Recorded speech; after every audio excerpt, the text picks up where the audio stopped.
and yet all these years after Marilyn's death, her luster is undiminished. She remains the ultimate celebrity icon, the most renowned and desirable blonde bombshell the world has ever seen.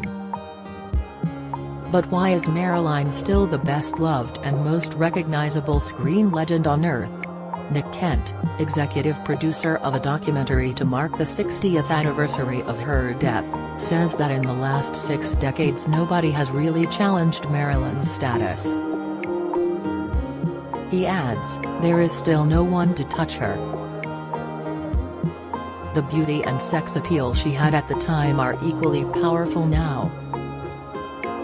Her attraction is universal. She's been embraced by the gay community, too. There's something about Marilyn that is incredibly resilient."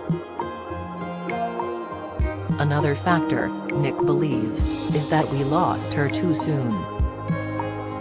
She really died at the top of her game, with her beauty and her sex appeal undimmed, he says.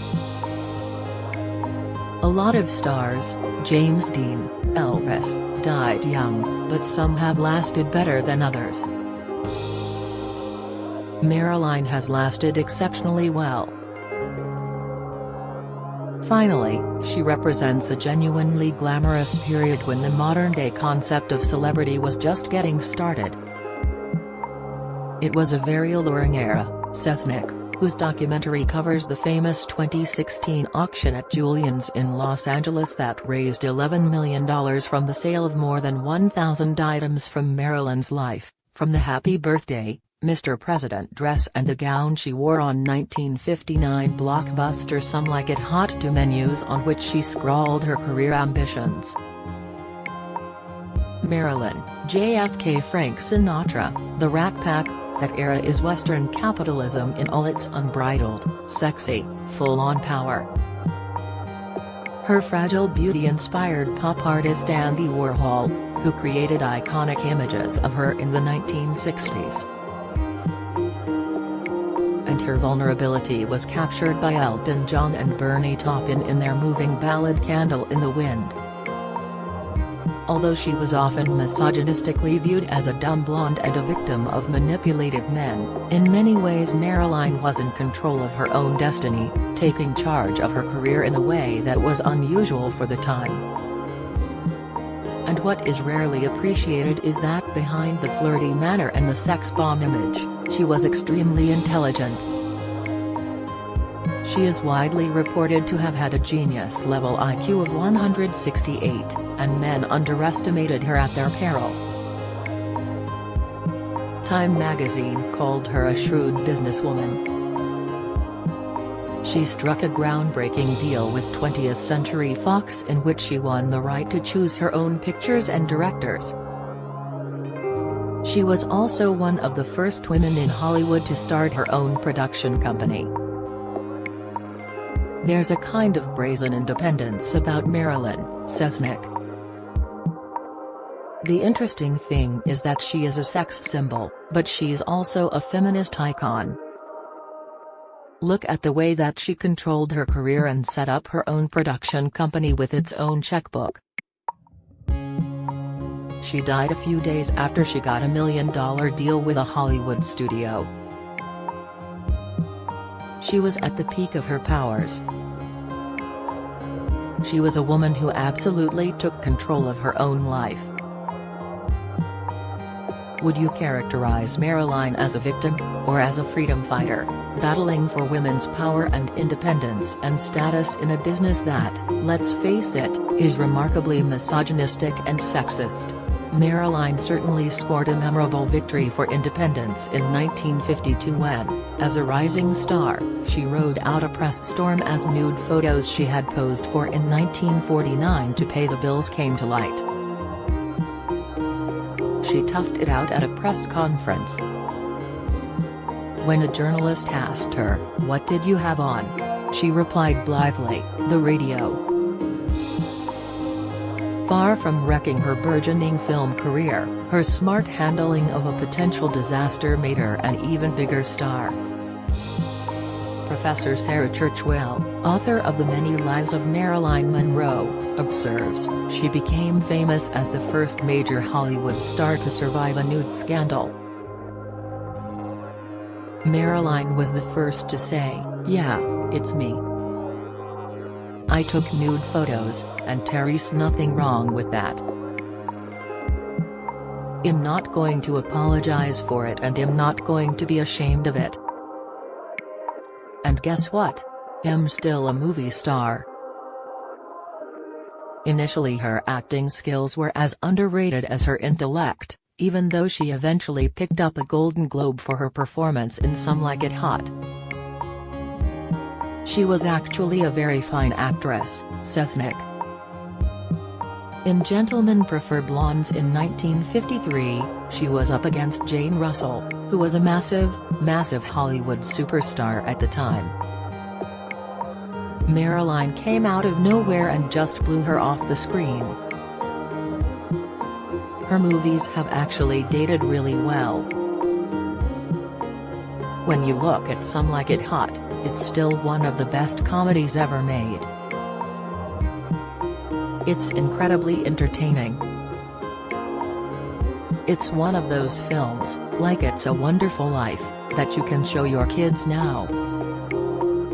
The thing about Marilyn was that it wasn't just about her looks.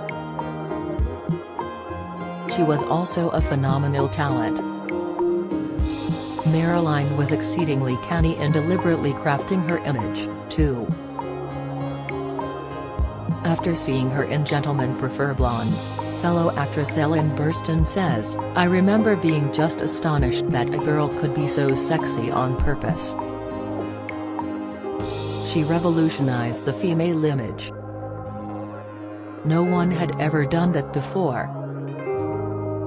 Monroe reached the high point of her global fame on May 19, 1962 when she gave a spellbinding, breathy rendition of Happy Birthday, Mr. President, in possibly the most celebrated dress of all time. She had to be sewn into the nude effect gown, crafted from sheer silk and adorned with more than 6,000 crystals to sing for John F. Kennedy's 45th birthday at Madison Square Garden. Edward Meyer from Ripley's Believe It or Not Museum says, "It's the most iconic dress of the 20th century. It combines pop art and politics. It ties it all in beautifully."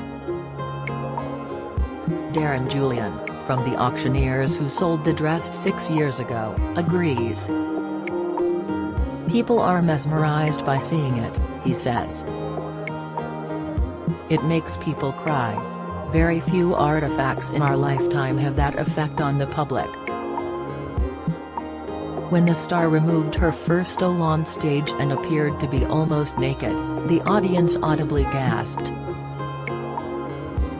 Bob Mackie, who helped legendary Hollywood couturier Jean Louis design the dress, admits, "It was based on the idea that Marilyn would be absolutely nude with just diamonds on her as she walked out."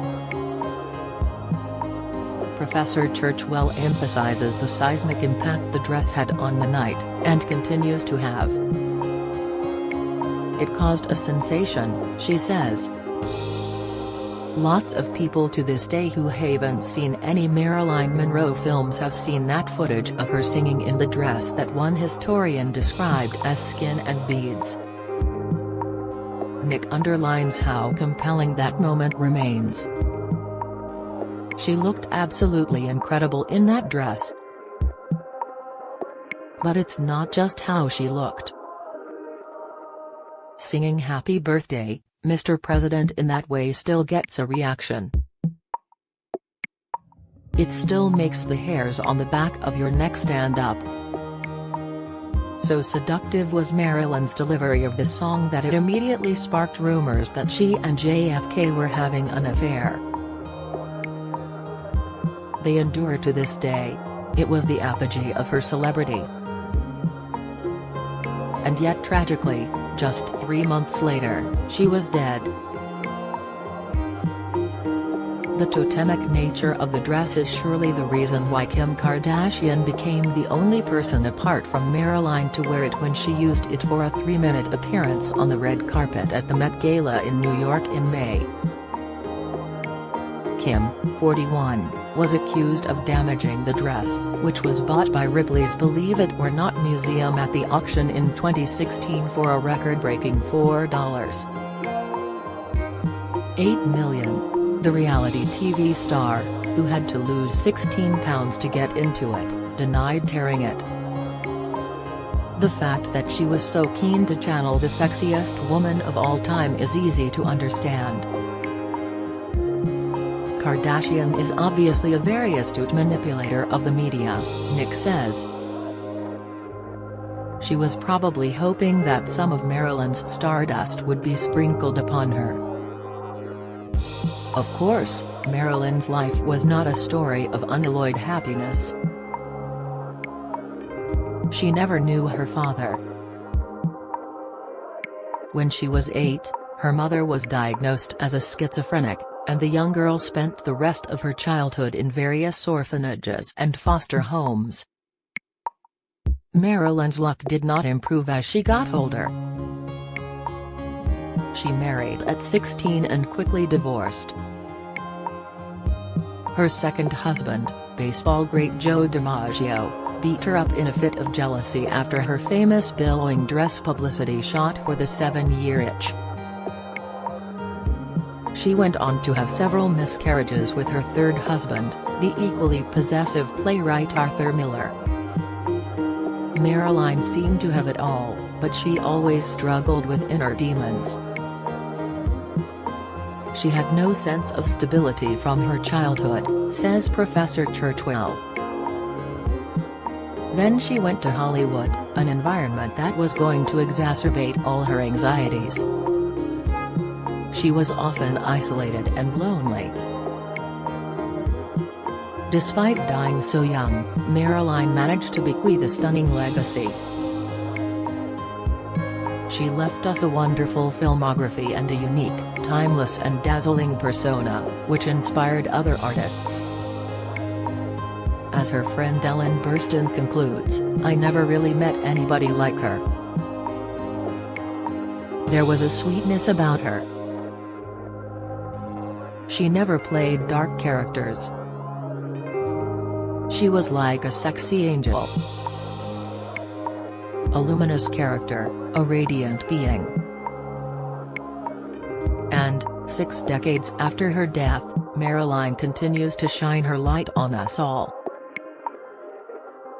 Marilyn Monroe, Auction of a Lifetime is on PBS America at 9:55 p.m. tonight, and streaming on Freeview.